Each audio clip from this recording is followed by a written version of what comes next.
UP में नजूल भूमि विधेयक पर टीवी9 से बोले सिद्धार्थनाथ सिंह, बिल का विरोध नहीं किया, उनकी तरफ से कहा गया, सिर्फ सुझाव दिया गया।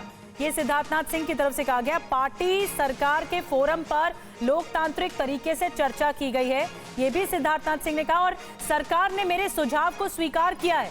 उनकी ओर से ये भी कहा गया पीढ़ी दर पीढ़ी लीज चली आ रही है और उनकी तरफ से कुछ जरूरी सुझाव दिए गए जिसे सरकार की तरफ से स्वीकार हुआ है।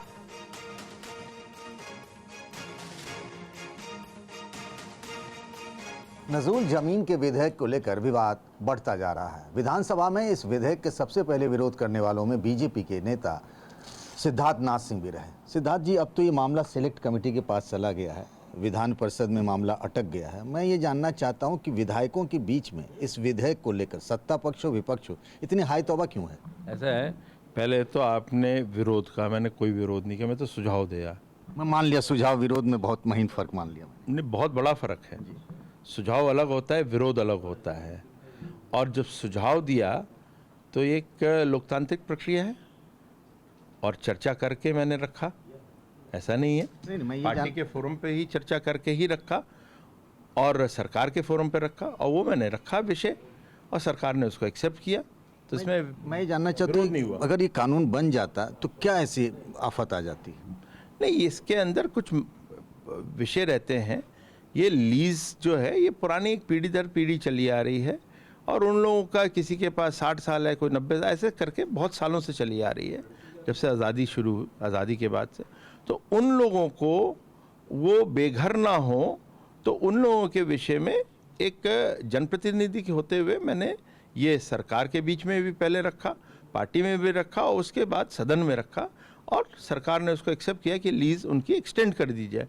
तो इतना ही विषय था। तो मुझे नहीं लगता कोई इसमें विवाद है या विरोध है। देखिए, इसमें एक तरीके से ना मैसेज ये जा रहा है, विपक्ष खासतौर से समाजवादी पार्टी ये कह रही है कि आपस में ही इनकी बनी नहीं और स्कोर कर रहे हैं पर्सनल।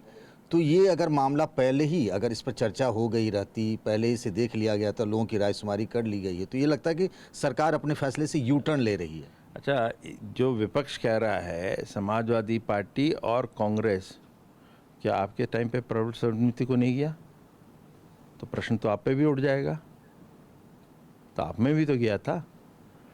और प्रवर समिति कोई बाहर की समिति नहीं है, एक संसदीय प्रक्रिया है और संसदीय प्रक्रिया के अंदर इसीलिए बनी है कि चर्चा करने के बाद कोई चीज़ आती है, उस पर चर्चा होती है, चर्चा करने के बाद सही लगे तो उसको भेज दिया जाए। और ये पार्टी के लोग, हमारे प्रदेश अध्यक्ष ने करा और इसके लिए कोई वो नहीं हुआ। उसमें भी सरकार से बात हुई, मुख्यमंत्री जी ने खुद मीटिंग कॉल करी क्योंकि विधायकों ने कुछ और एक्सप्रेस किया अपना।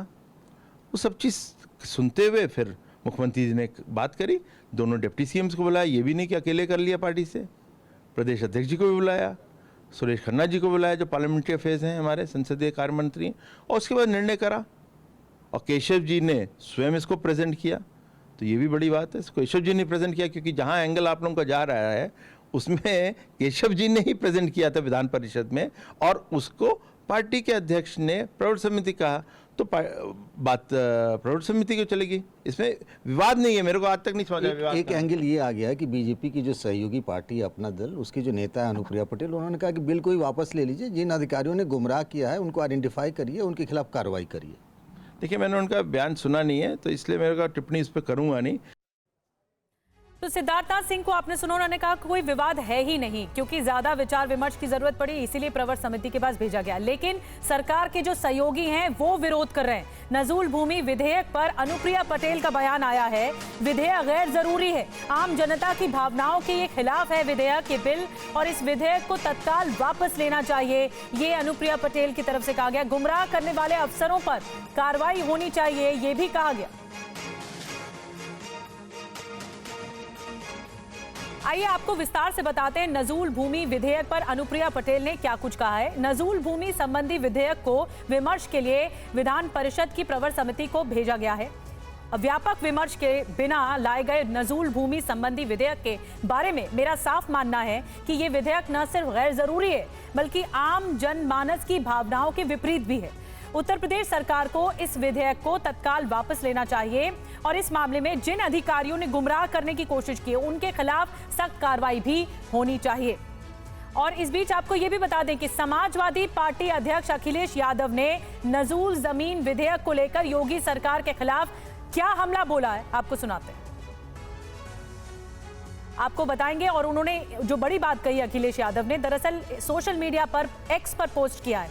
लिखा यह है कि नजूल जमीन विधेयक दरअसल बीजेपी के कुछ लोगों के व्यक्तिगत फायदे के लिए लाया जा रहा है। अखिलेश यादव ने, जो अपने आसपास की जमीन को हड़पना चाहते हैं। गोरखपुर में ऐसी कई जमीनें हैं जिन्हें कुछ लोग अपने प्रभाव क्षेत्र के विस्तार के लिए हथियाना चाहते हैं। आशा है मुख्यमंत्री जी खुद संज्ञान लेते हुए ऐसे किसी भी मंसूबे को कामयाब नहीं होने देंगे, खासतौर से गोरखपुर में।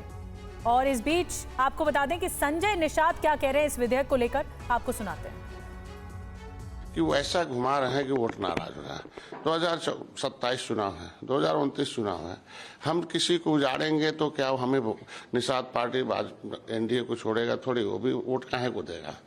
कि जो नजूल की भूमि पर कोई बड़ा आदमी बसा है तो जितना बसा हो उसको भी छोड़ दिया जाए, जो खाली पड़ी हुई जमीन है उसे ले लिया। लेकिन जो भी जो है बिलो 9 है, जिसके पास केवल मकान है और थोड़ी सी दरवाजे पर जमीन है, तो वो उसको तो उसी किसी भी तरीके से किराए पर दे दिया जाए, उसे कुछ भी ले लिया जाए, उसे सहयोग लिया जाए भारत देश को चलाने के लिए।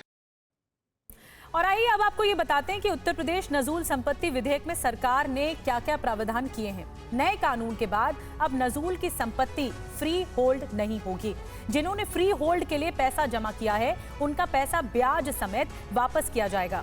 नजूल की जमीनों को लेकर कोर्ट में चल रहे मामले कानून आने के बाद खत्म हो जाएंगे। डीएम चाहे तो किसी का पट्टा रिन्यू कर सकता है। कानून के तहत किसी गरीब को उजाड़ा नहीं जाएगा, न ही परेशान किया जाएगा। जिन्होंने फ्री होल्ड के लिए आवेदन किया है उनका 30 साल के लिए रिन्यूअल किया जाएगा। जिन पट्टा धारकों ने शर्तों का उल्लंघन नहीं किया उनका भी 30 साल के लिए रिन्यूअल किया जाएगा। इसके अलावा पुरानी जमीन की लीज का रिन्यूअल नहीं होगा। साथ ही ये किसी भी प्राइवेट संस्था या व्यक्ति को लीज पर नहीं दी जाएगी। हमारे साथ ये हमने आपको बताया कि बिल के तहत प्रावधान क्या क्या है। रोविंग एडिटर पंकज झा इस वक्त हमारे साथ और ज्यादा जानकारी के साथ जुड़ रहे हैं। पंकज, ये बहुत अजीबोगरीब स्थिति हो गई है। पहले ध्वनि मत से पारित होता है और उसके बाद ठंडे बस्ते में चला जाता है विधेयक। क्या वजह है आखिर इसकी? और सरकार के विरोधी, सरकार के सहयोगी भी विरोध कर रहे हैं। ये बड़ा विवाद सामने आया है। देखिए, दो तरह की चीज़ें हैं इसमें। सबसे बड़ी बात तो ये है कि अब आज की तारीख में ऐसा लग रहा है कि सरकार ने इसको लेकर के क्या होमवर्क नहीं किया था, क्या उसे इस बात का अंदाज़ा नहीं था कि विपक्ष के साथ साथ सत्ता पक्ष के इतने सारे विधायकों का विरोध उसे झेलना पड़ेगा। हालांकि विधानसभा के अंदर ही विरोध शुरू हो गया, उसके बाद सरकार जो है क्राइसिस मैनेजमेंट में जुड़ी और फिर उस तरीके से सेलेक्ट कमेटी को भेजा गया। दूसरी तरफ जो मुख्यमंत्री के कैंप के लोग हैं वो ये कह रहे हैं कि जो लोग विरोध करें, जैसे कि अपना दल की अनुप्रिया पटेल ने कहा कि ये बिल गैर जरूरी है। आपने अभी संजय निषाद, जो कि निषाद पार्टी के अध्यक्ष हैं, योगी सरकार में मंत्री हैं, उनकी बात सुनी। ओम प्रकाश राजभर से सवेरे बात हुई थी, उन्होंने भी यही बात की। यानी बीजेपी के सभी सहयोगी दल एक राय है उनकी कि ये बिल जो है इसकी ज़रूरत नहीं थी। पर ये इनमें से सभी, वो ओम प्रकाश राजभर हो, संजय निषाद हो, ये सभी मंत्री भी हैं, कैबिनेट मंत्री, कैबिनेट में भी आया था, तब किसी ने उसका विरोध नहीं किया। मुझे लगता है कि विधायकों का इतने बड़े विरोध के बाद सबका मन बदला है। लेकिन हाँ, एक बात तो तय है कि इसमें सरकार की किरकिरी हुई है। ऐसा लग रहा है कि सरकार इस बिल को लाने पर, उसको कानून बनाने पर उतारू थी और विरोध के बाद उसे अपने फैसले से पीछे हटना पड़ा, यानी सरकार को यू टर्न लेना पड़ा। बड़ी बात आप कह रहे हैं पंकज जी, और इससे सवाल ये भी खड़ा होता है कि बिल लाने से पहले क्या सहयोगियों को कॉन्फिडेंस में नहीं लिया गया था? बहुत बहुत शुक्रिया आपका पंकज